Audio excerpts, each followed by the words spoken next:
Hey, what's up guys, it's me XPC and welcome to my review of Marvel Spider-Man Episode 7, Symbiotic Relationship.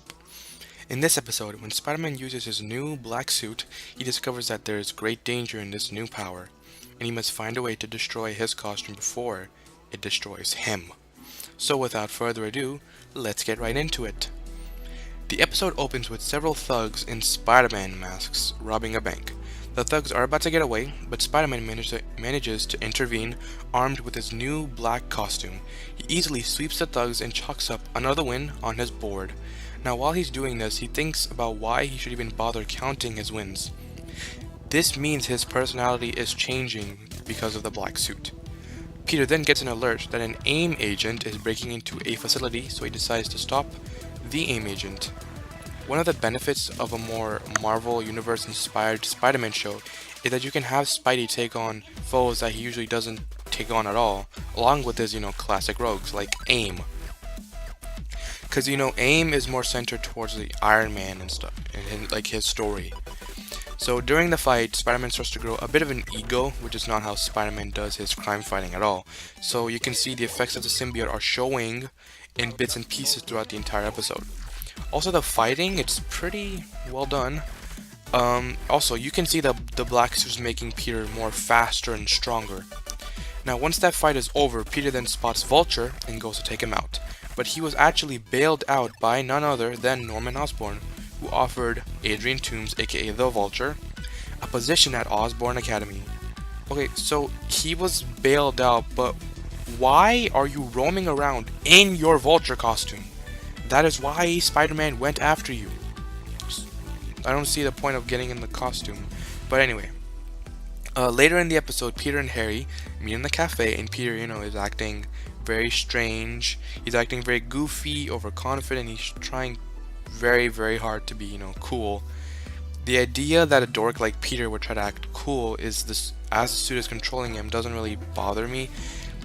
Spider-Man 3's problem was that they took it way too far and had, emo Peter, and all these long sequences of him were like, he was acting like an idiot, and it was supposed to be played, for laughs, but this show does not do that at all. It doesn't take it that far, there's no emo Peter in this. But this episode certainly showed Peter acting like a dweeb, but it didn't indulge in it, and also showed him acting scary as Spider-Man, lashing out at Harry and roughing up goons and whatnot. Speaking of acting scary as Spider-Man, later in the episode, the Vulture breaks into Horizon High to steal the V-252, but there's one problem, it's not really there, because it's attached to Peter. So Max and Spider-Man catch him in the act, and Spider-Man just beats the living daylights out of him. But luckily Max intervenes and tells him to stop. But Vulture then kidnaps Max, so yeah. Now we actually find out that the person inside the Vulture costume is actually Alistair Smythe, and not Adrian Toomes. So Spider-Man then follows the Vulture into Osborn Academy, where he breaks into Toomes' office and decides to take the law into his own hands by taking down Toomes, who isn't suited up. He's just, in his regular professor clothes, with the lab coat and everything. But like out of nowhere, Harry shows up and hits Spider-Man with the sonic device that weakens Spider-Man and the symbiote. Peter then escapes Osborn Academy and then heads home.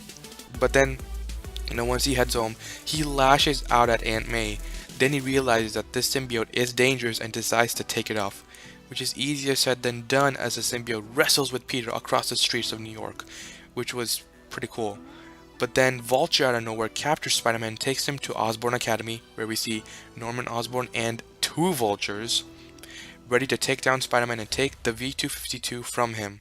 After a long struggle, he realizes that he needs to get the symbiote off of him with Norman Osborn's help. So he manages to get it off of him and puts it in a container device provided by Norman Osborn. But what's in there, Spider-Man quickly takes the device from Norman's hands and then escapes. Now, I find this really dumb, because, with Norman, being the smart guy he is, he should have expected this, and he should have put some kind of failsafe on it so Spider-Man doesn't get his hands on it. Like, Norman's smarter than that, especially in the comics, so it didn't seem right to see Norman betrayed like that so easily. But after that fight, Peter returns to Horizon High to return the V-252, and then Max then disqualifies him from the Stark Expo for taking the V-252. Peter then cautions Max that the V-252 is extremely dangerous and it should not be shown off at the Stark Expo. But we'll see what Max does with that advice in the next episode. So the final verdict here is that this is definitely the shortest Black Suit storyline that has ever been on any TV show.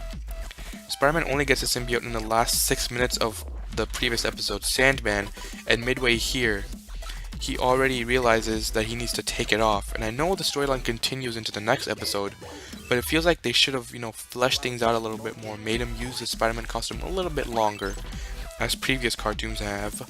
Spectacular Spider-Man and 90s Spider-Man. But whatever.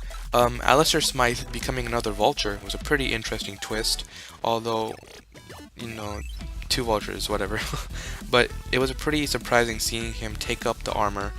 It was probably a matter of time before Peter and Norman finally squared off against each other. Now Peter knows Norman isn't exactly on the up and up, and Norman is starting to become more focused on destroying Spider-Man. Now I'm surprised Peter doesn't return the symbiote as Spider-Man to Max to shave off some of the blame, but I guess he wanted to take full responsibility for what happened and the consequences for it. Because with great power comes great responsibility. Though it's kind of unfair since he never intentionally grabbed the symbiote in the first place, because Black Cat grabbed it. But I do wish that Peter was a tad more threatening though. The scene of him attacking Uncle Ben in the Origins episode was like really chilling, because he's like, I don't want to hear anything but your screams. I was like, dang man, calm down. But nothing in these episodes have ever matched that yet. So I wanted to see the Black Suit take Peter back to that, angry, vengeful, personality that he started out in that episode of Origins. So my rating will be an 8 out of 10. So that's it for this episode. If you like this review, stay tuned for more to come, and definitely comment your thoughts below and subscribe to my channel. Thanks for watching, and I'll see you all next time. Peace out and game on.